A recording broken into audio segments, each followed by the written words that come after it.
Oke, halo semuanya. Jadi pada hari ini kami lagi berada di Museum Bank Indonesia. Dan kira-kira sih hari ini kayaknya kita mau nge-vlog nih ya. Nah, kira-kira kita mau nge-vlognya tentang apa nih, Jis? Pada hari ini kita akan nge-vlog tentang ancaman dalam bidang ekonomi yang berada di negara Kesatuan Republik Indonesia. Nah, teman-teman pada penasaran kan apa sih hubungannya dengan kunjungan kita ke Museum Bank Indonesia dengan ancaman di bidang ekonomi terhadap negara kita? Yaudah ya, yuk langsung nonton vlog kita aja.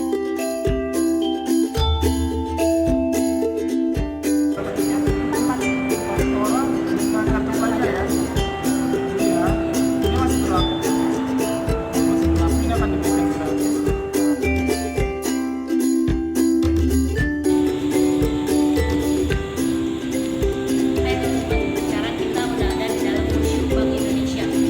Nah, di belakang saya ini ada gambar tentang perkembangan infrastruktur dari Museum Bank Indonesia sendiri. Nah, sekarang kita bakal lihat nih ada apa sih di dalam Museum Bank Indonesia selain yang gambar tadi nih. Dan apa sih hubungannya tentang konten vlog kita hari ini? Yaudah ya, yuk langsung aja nggak usah lama-lama.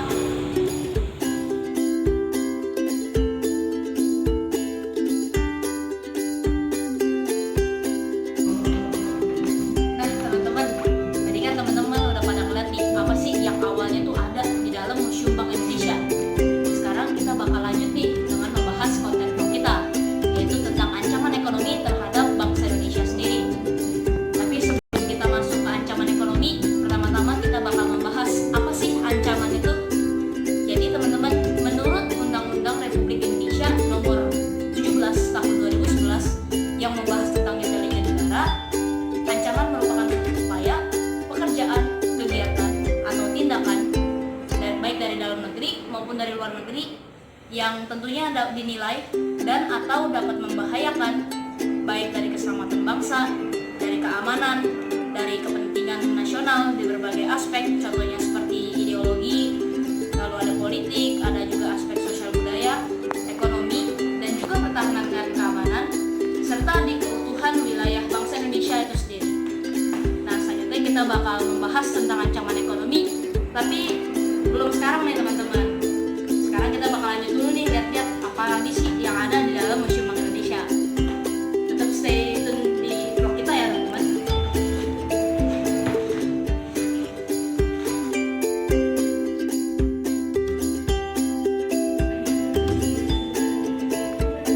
Nah, selanjutnya teman-teman, di belakang saya adalah contoh mata uang dari berbagai daerah di Indonesia sebelum adanya mata uang rupiah.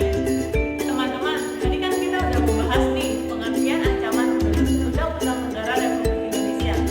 Selanjutnya, apa sih pengertian ancaman dalam bidang ekonomi secara umum?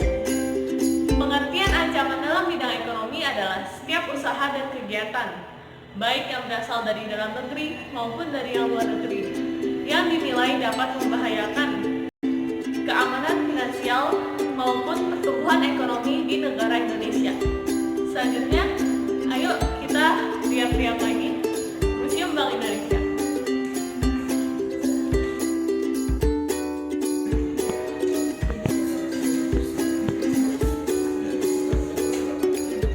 Nah teman-teman, tadi kan kita udah membahas nih apa sih pengertian dari ancaman dan juga ancaman ekonomi. Sekarang kita bakal lanjut ke jenis-jenis ancaman.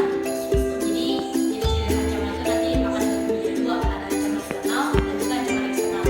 Tapi sebelumnya teman-teman, teman-teman bisa lihat di belakang kami berdua, di sini ada seseorang yang sedang melakukan unjuk rasa.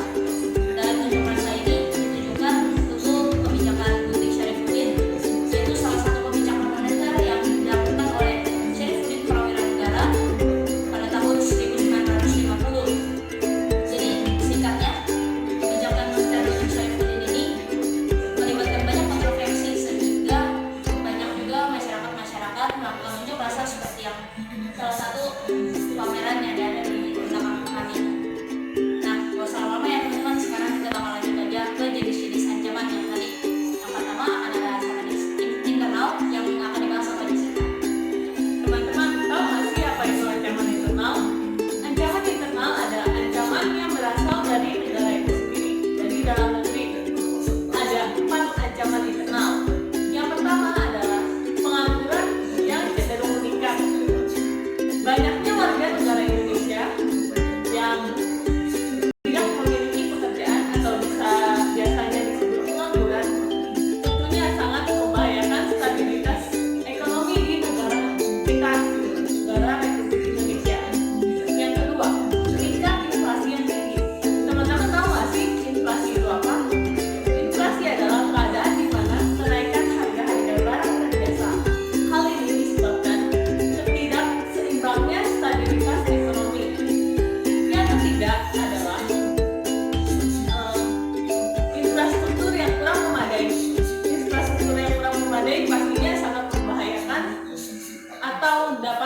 mengancam ekonomi di Indonesia.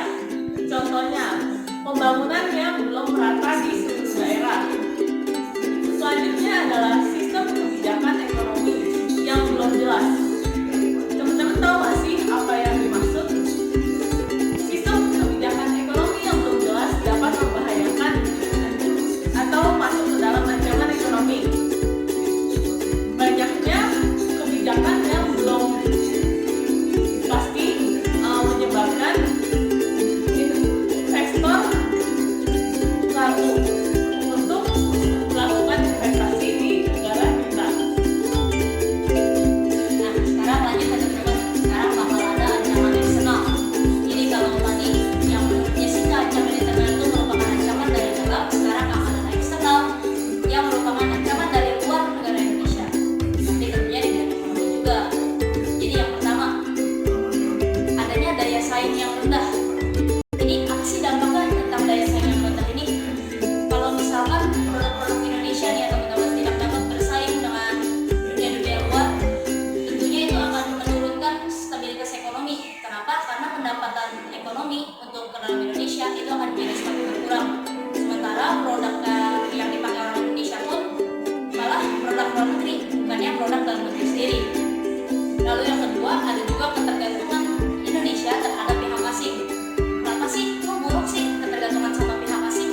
Jadi gini teman-teman, coba bayangin deh kalau misalkan seperti yang tadi saya bilang, orang Indonesia semuanya memakai produk-produk dari luar negeri, sedangkan produk-produk dari dalam negeri malah sedikit yang menggunakan. Tentunya kalau misalkan seperti itu, pemodal asing dong yang akan berkuasa terhadap ekonomi Indonesia, bukannya orang Indonesia sendiri. Itu yang pertama.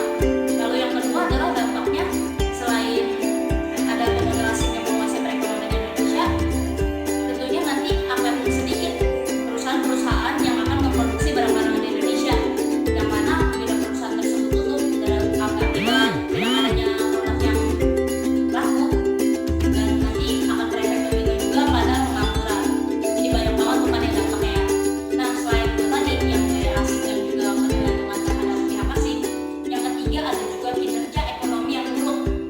Jadi kinerja ekonomi yang buruk ini itu juga dapat mengakibatkan ancaman eksternal nih bagi perekonomian Indonesia, karena ketidakterapnya ekonomi membuat seseorang tidak cakap dalam pekerjaan, sehingga itu juga membantu menurunkan kualitas perekonomian Indonesia sendiri.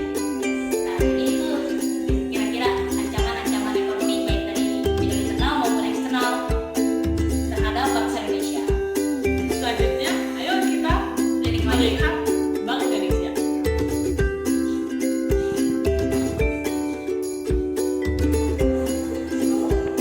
Nah, teman-teman, sekarang kita bakal ngebahas apa sih sejarahnya Bank Indonesia.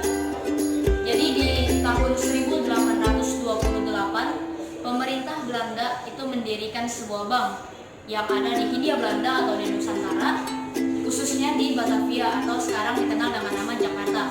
Jadi di tahun 1828 ini pertama kali namanya itu bukan Bank Indonesia loh. Jadi pertama kali namanya itu dikenal dengan nama The Japanese Bank. Nah, tapi di tahun 1951 The Japanese Bank pun mengalami nasionalisasi sehingga berubah menjadi namanya seperti sekarang ini, yaitu Bank Indonesia. Nah, jadi sekarang meskipun sudah mengalami nasionalisasi, Bank Indonesia namanya tidak berubah sampai sekarang ini. Nah, di tahun 1999 akhirnya pemerintah pun menetapkan bahwa Bank Indonesia itu memiliki satu tujuan khusus, yaitu untuk menjaga kestabilan nilai rupiah yang dinilai dari dua dimensi. Yang pertama dari kurs, yaitu terhadap mata uang asing, dan yang kedua berdasarkan nilai inflasi, itu dari dalam negara. Nah, di tahun 2004 pemerintah akhirnya mengklasifikasikan bahwa Bank Indonesia pun juga memiliki 3 pilar utama atau 3 tugas utama yang menjadi peran Bank Indonesia. Yang pertama, Bank Indonesia bertugas untuk menetapkan dan juga melaksanakan kebijakan moneter. Lalu yang kedua, menjaga kelancaran sistem pembayaran, serta yang ketiga juga menjaga kestabilan dari ekonomi negara. Dan tidak hanya itu, Bank Indonesia juga berperan untuk mencetak uang yang sekarang kita pakai sehari-hari. Jadi itulah singkatnya sejarah tentang Bank Indonesia.